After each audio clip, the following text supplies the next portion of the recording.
about Ian Fleming's creation, James Bond, but from a literary point of view, although some mention of the movies will come into this video. I mean, how could they not? But what I largely want to concentrate in this video is on the literary world of James Bond, both with Ian Fleming and the various authors that have continued the series over the years. Now, the first Bond novel was Casino Royale, which came out in 1953. Ian Fleming would go on to write 12 other Bond novels and 2 collections of short stories. So the first Bond novel, as I said, was Casino Royale, and this and some paperback version here. It's a fairly current, I think I bought this within the last 10 years. It was part of a set, an handsomely packaged set of the entire Bond series, all in uniform covers and with new introductions. The first one features an introduction by Geoffrey Deaver, who would later pen a Bond novel himself, but that'll come later in this video when we look at the continuation novels. The second novel in the series, Live and Let Die, which is these days a troubling entry in the canon because it's seen as being exploitative of the black characters, and it's of its period, so the word Negro is used a lot. So yeah, but it basically was foreshadowing the later move, especially when it went into movies with the blaxploitation movies. That's not to say that it doesn't have its merits as a novel, because it is a great theatre novel, but it is very much of its time, and modern readers with modern sensibilities may find this a bit troubling, particularly in its treatment of the black characters, who are mostly uniformly the bad characters in this book. This one features an introduction by Louis Welsh. It'll be interesting. I've not read this introduction for a long time. But it would be great. This is Ian Fleming's second James Bond novel, possibly the most thrilling in the series. We can read it with postmodern irony or as a barometer of social and political change, but whichever way we approach it, Fleming's narrative is unrelenting as Mr. Big's tom-tom drums. Bond's survival should be assured as any superhero's, but his impotence sometimes seems equal to his ruthlessness. Mr. Big is a dauntingly intelligent opponent with resources to rival those of the British and American Secret Service, and there is no guarantee that Bond will survive to live and let die. So that was the second Bond novel. As you can see, they're in a uniform series. These books are currently available. The third Bond novel, Moonraker. Incidentally, Moonraker is one of my favourite of Ian Fleming's original canon. It's probably one of the most grounded and down-to-earth novels. It's quite a departure from the rest in the series, with the exception maybe of The Spy Who Loved, which was Spy Who Loved Me, the novel, which is an even bigger departure. But Moonraker, it's more of a detective story. It's a much more grounded and down-to-earth novel than most of the rest of the Ian Fleming James Bond canon, which is really ironic because in terms of the movie, The Spy Who Loved Me is probably the most outlandish. So out of the entirety of the Ian Fleming Bond canon, I think my favourites probably would be Casino Royale, because that first novel, that novel that Ian Fleming set out to write when he told friends, I'm setting out to write the ultimate spy novel, is an absolutely superb piece of work. Right from the opening words, the scent and sweat of a casino that's cloying at 3 a.m. in the morning. I think that's from memory. I'm just going to check this out. Bring tears to your eyes. Scent and smoke and sweat of a casino and nauseating at 3 in the morning. Then the soul erosion produced by high gambling, a compost of greed and fear and nervous tension, becomes unbearable, and the senses awake and revolt from it. I know that opening sentence. I've read Casino Royale probably more than any of the other Ian Fleming Bond novels.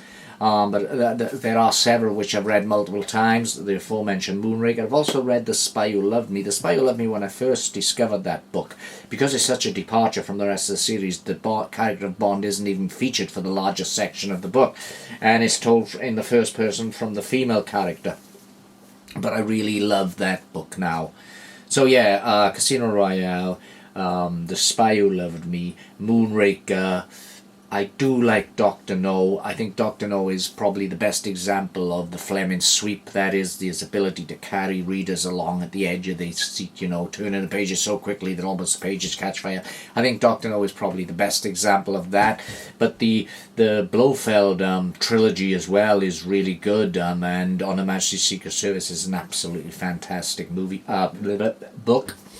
Now, when Ian Fleming died, he left what would be the last Bond novel to be published, though it was published posthumously. The last Bond novel would be The Man with the Golden Gun. It's probably the weakest in the series, but it was an unfinished novel.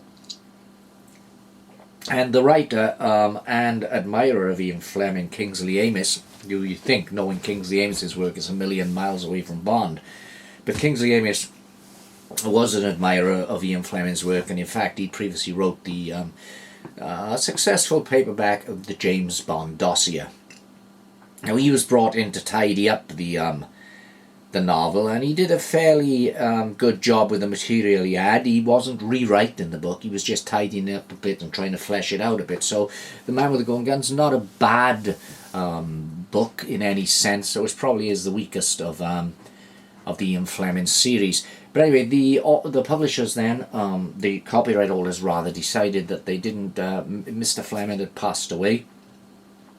And perhaps before I go on with that, I'll give a little bit about Ian Fleming. Now, Ian Fleming as a person, he was brought up in what would be seen by most as privileged surroundings. He was from an upper class background. His father, Valentine Fleming, was a conservative politician. Was interestingly killed in the trenches during the First World War. So, keeping the British end up, sir. World War.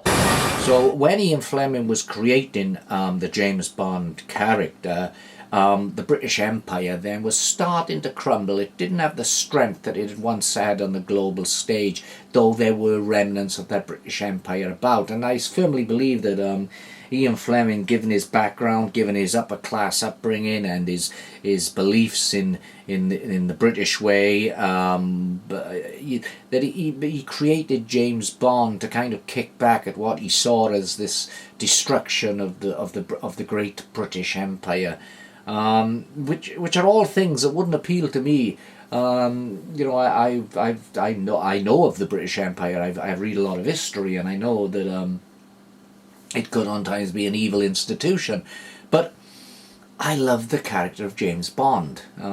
Strange, go figure. I think that Fleming's creation of James Bond was a rule breaker. He didn't operate by the rules. He operated for, perhaps his driving factor was the good of his country, the good of the British Empire, and I think that was a lot to do with Fleming's creation. That the creation has lived on for all these decades and was still being talked about now, and James Bond fans are today sitting back wondering who will be the next James Bond in the movies. So, you know, the character has lasted, but that, I think Bond was a result of the crumbling of the British Empire, which is now long gone. So anyway, when Fleming had died, Kingsley Amis was again brought in. Now, the copyright holders had an idea of inventing a pen name, and that pen name was Robert Markham, and hiring different writers to write novels, James Bond novels, under the name of Robert Markham. So the James Bond series was continued, only this time not written by Ian Fleming, but this time written by Robert Markham, who would in actual fact be a series of other writers.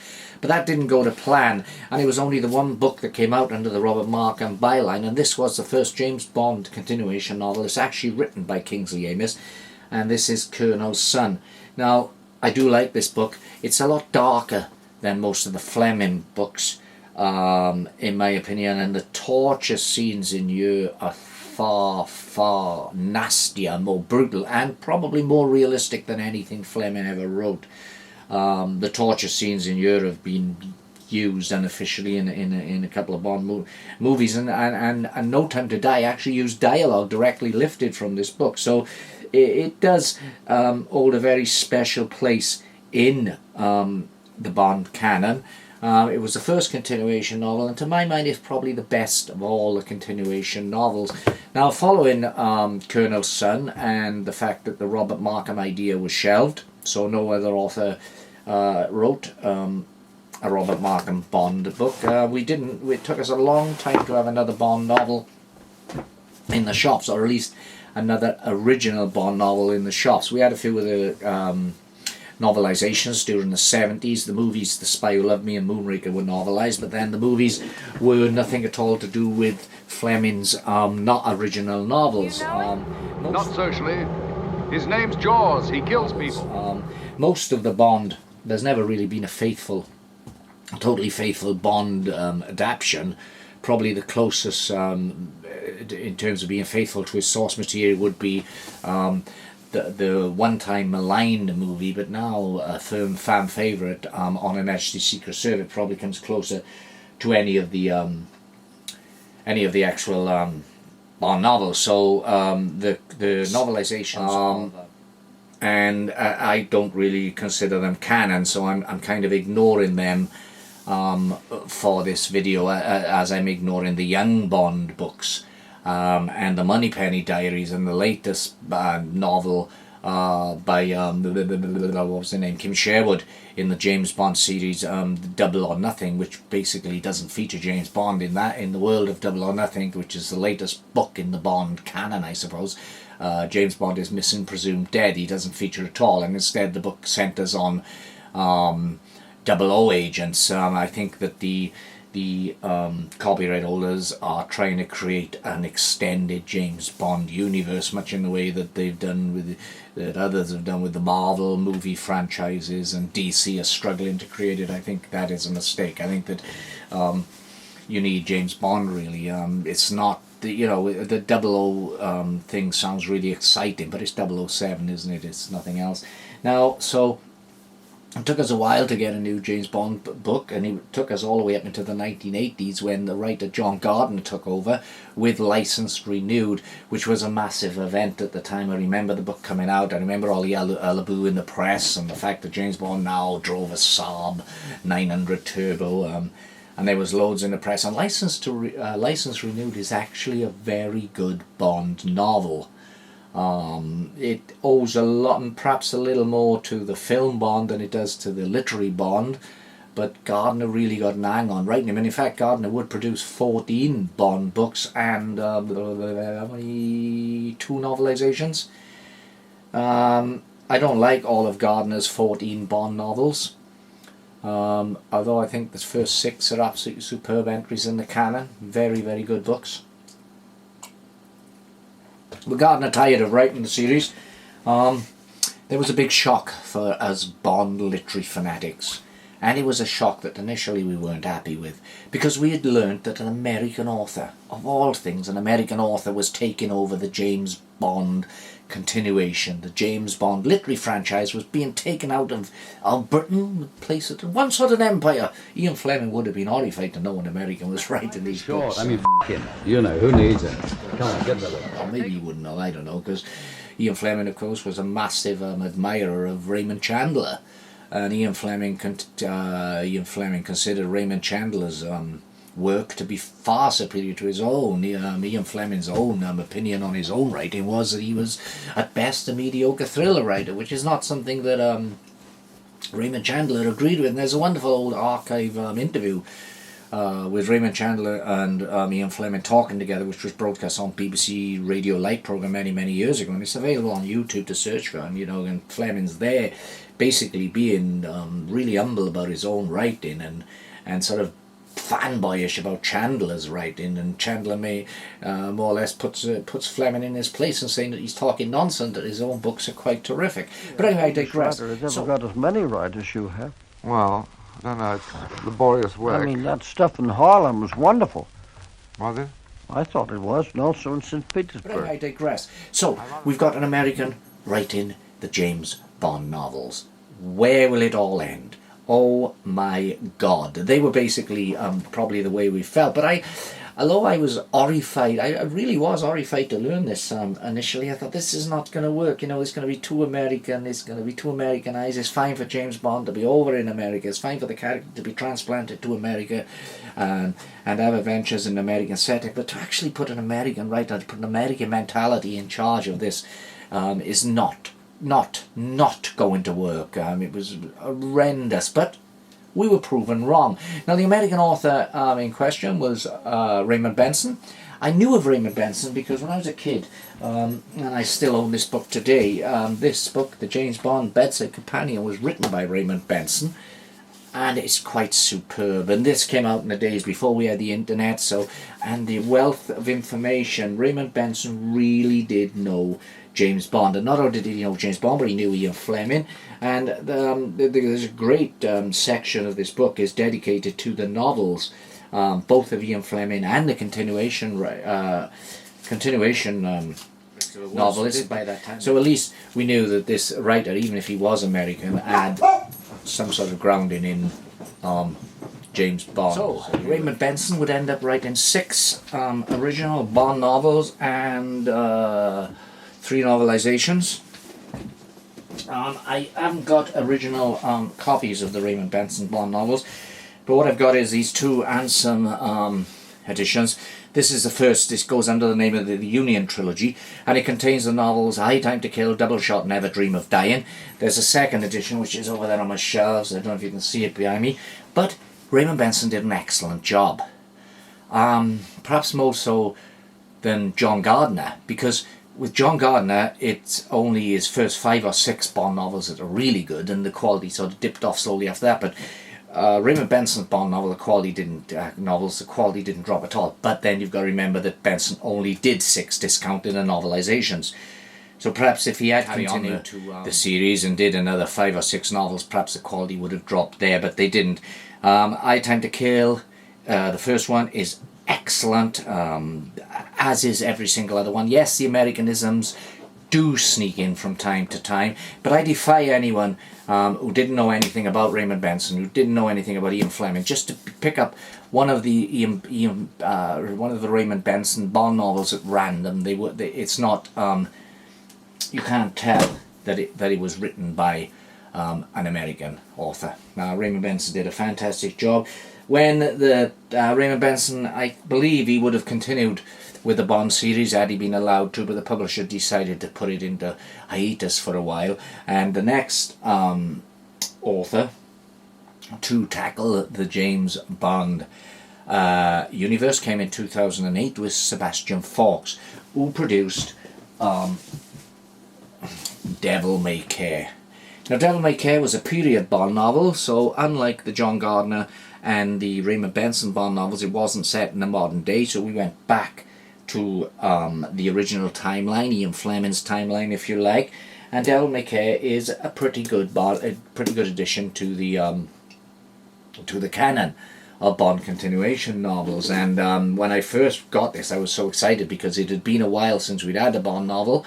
But Sebastian Faulks does an absolutely fantastic job of resurrecting Bond, resurrecting Fleming's Bond.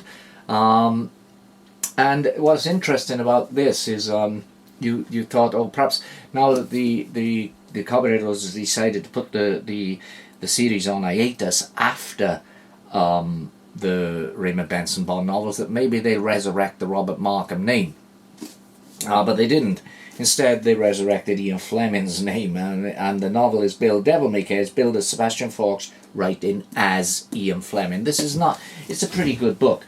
Now, this was followed up in 2011 by Jeffrey Deaver. Jeffrey Deaver, who of course I mentioned, wrote the introduction for the newer version of Casino Royale. So Jeffrey Deaver's Bond novel was Carte Blanche. This, unlike Devil May Care, was set in modern day, and I was really excited to know that Jeffrey Deaver was writing a Bond novel, because Jeffrey Deaver had that standing as a brilliant crime and thriller writer himself. But out of the, it's okay, it's a good novel, it ain't a bad novel, but I kind of wasn't that hot on this one.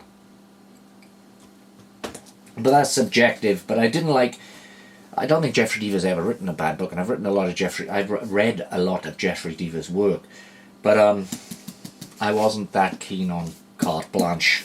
But that's just a Fleming timeline for William Boyd's Solo, and this is another superb edition of another superb Bond novel. Perhaps for my liking, when I'm reading a Bond novel, I'd rather them to be as close as damn it to Ian Fleming's Bond, so the correct timeline. John Gardner, nor Raymond Benson didn't do that, and Jeffrey Deaver didn't either. But Solo is another good one. Now, perhaps the most successful Bond continuation author of recent years was the next writer to take a stab at the Bond books, and that was Anthony Horowitz. Now, Anthony Horowitz had the benefit of having his book, his first Bond. Anthony Horowitz did 3, but his first Bond actually partly written by, I can't say partly written really, but a section of it written by Ian Fleming himself.